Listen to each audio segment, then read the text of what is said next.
안녕하세요. 정신과 전문의 정우열입니다. 오늘은 정신건강 판별법에 대해서 말씀드리겠습니다. 정신적으로, 심리적으로 건강한가 아닌가를 알 수 있는 방법에 대해서 말씀드릴 텐데요.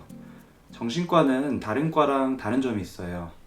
다른 과는 피검사도 있고 엑스레이 검사 같은 객관적인 검사가 있어서 검사를 해보면 팔이 부러지면 엑스레이 나오고 내과적인 문제가 심하면 피검사에서 나오고 이런 게 있는데 정신과는 그런 게 없습니다. 그러면은 어떻게 건강한지 아닌지를 알 수 있을까요? 그냥 감으로 찍을까요? 아니겠죠. 정신과 의사들은 세 가지 기준을 가지고 사람을 잘 봅니다. 그 세 가지 기준을 지금부터 말씀드릴게요. 내가 심리적으로 건강할 때랑 건강하지 않을 때 어떤 게 변화할까 한번 생각을 해보세요. 흔히 스트레스를 많이 받는 상황에서 어떤 것들이 좀 변화할까? 세 가지를 말씀드릴 텐데요. 우선 첫 번째로 생각이 바뀝니다. 사람의 생각이 일정할까요? 그렇지가 않아요. 아마 경험을 많이 해보셨을 텐데요. 내 상황이나 내 상태에 따라서 굉장히 많이 생각이 왔다 갔다 하는 게 사람입니다. 심리적으로 건강하지 않은 상태일 때는 생각이 어떻게 바뀌냐면 한쪽으로 치우쳐요. 안 좋은 방향으로, 뭔가 안 되는 방향으로, 부정적인 쪽으로 치우칩니다. 그리고 생각의 폭도 좁아져요. 시야가 좁아진다고 하죠. 어떤 한쪽만을 보게 됩니다. 흔한 예로 우울증이 너무 심한 상태에서는 자살 관련된 생각을 많이 하죠. 그 이유가 생각이 부정적으로 치우치고 시야가 좁아져서 지금 내가 처한 상황에서 앞으로 개선될 가능성이 없어 보이고 여러 가지 옵션들이 전혀 없어 보이고 한쪽만을 생각하게 됩니다.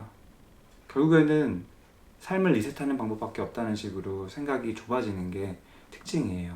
생각이 부정적으로 치우치는 예를 좀 말씀드리면은 주변 사람들을 볼 때 저 친구가 나한테 하는 그 말이 평범하게 객관적으로 들리는 게 아니라 굉장히 꼬아서 들립니다. 의심이 가는 방향으로. 저 말은 나를 염두에 두고 한 말이 아닌가? 나를 은근히 비꼬는 말이 아닌가? 이런 식으로 부정적으로 치우쳐서 인식하게 됩니다. 그래서 인간관계가 힘들어져요. 친구도, 가족도, 일을 하시는 분들은 직장 동료도, 상사도.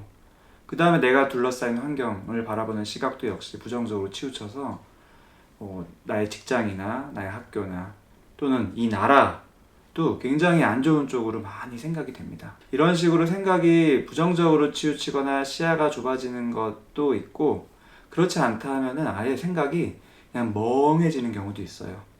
여러 가지 복잡한 생각이 많이 드는 경우도 있지만 반대로 아무 생각이 없다. 그냥 멍해진다. 그래서 집중이 잘 안 됩니다. 일을 할 때도 집중이 안 되고 공부할 때도 집중이 안 되고 뭔가 하나에 집중을 할 수가 없는 상태가 되게 됩니다. 이제 두 번째로 감정이 또 바뀔 수가 있어요. 사람의 감정은 당연히 바뀝니다. 희노애락 여러 가지 감정을 느끼는 게 당연하지만 문제는 이 정도가 너무 심하고 바뀌는 기복도 너무 크다는 것. 그리고 그런 감정의 영향을 내가 너무 많이 받고 오랫동안 받는다는 거예요. 한 가지 예로 굉장히 스트레스 받는 상황이 생겼을 때 그게 자꾸 떠오르면서 감정이 안 좋아지고 그날 밤에 이불킥을 하면서 힘들어할 수 있죠. 근데 거기서 끝나는 게 아니라 이게 그 다음날에도 계속 이어지고 그 다음날에도 계속 이어지고 계속 그 감정 상태에서 헤어나올 수가 없고 그 감정의 영향을 내가 일상생활에서 많이 받아서 내가 해야 될 일을 할 수가 없는 거예요. 너무 짜증이 나거나 우울해서 공부도 일도 주변 인간관계도 나의 가정 일도 할 수가 없는 상태가 됩니다. 감정 역시도 생각처럼 비슷하게 또 반대로 무감정 상태가 될 수도 있습니다. 감정이 안 느껴지는 거예요. 기쁨도 안 느껴지고 슬픔도 안 느껴지고요. 마지막으로 세 번째로 말씀드릴 것은 행동이 또 바뀝니다. 이 행동은 겉으로 티가 나요. 주변 사람들이나 가족들이 좀 알 수가 있어요. 흔한 예로 말투가 좀 바뀝니다. 좀 예민한 말투, 좀 짜증나는 말투로 바뀔 수도 있고요. 우울한 상태일 때는 에너지가 떨어져서 말의 속도도 느려지고 그 다음에 말의 톤도 낮아지고 그다음에 표정도 당연히 굳어지죠. 감정적으로 안 좋은 상태는 표정에서도 드러나게 됩니다.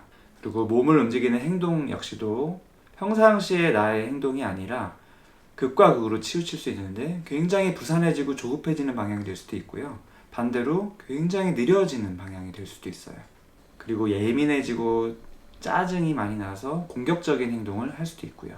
지금까지 말씀드린 생각과 감정과 행동, 이 세 가지 축이 서로 또 영향을 주고받습니다. 당연하겠죠. 감정적으로 뭔가가 안 좋은 상태일 때는 생각이 더 부정적이고 안 좋은 쪽으로 자꾸 흘러가게 되고요. 자꾸 안 좋은 생각이 나면은 마음이 편할 리가 없죠. 감정적으로 더 짜증이 나고 더 우울해지면서 점점 서로 악순환을 일으킵니다. 그래서 이 세 가지 중에서 한 가지만 바뀔 수도 있고 두 가지, 세 가지 모두 바뀔 수가 있어요.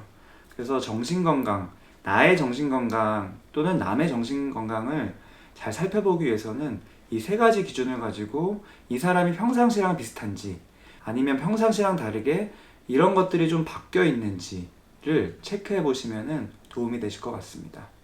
앞으로도 다양한 주제를 가지고 계속 방송을 이어갈 텐데요. 궁금하시거나 원하시는 주제 있으면 댓글로 참여해 주세요. 그리고 구독과 좋아요도 부탁드리겠습니다.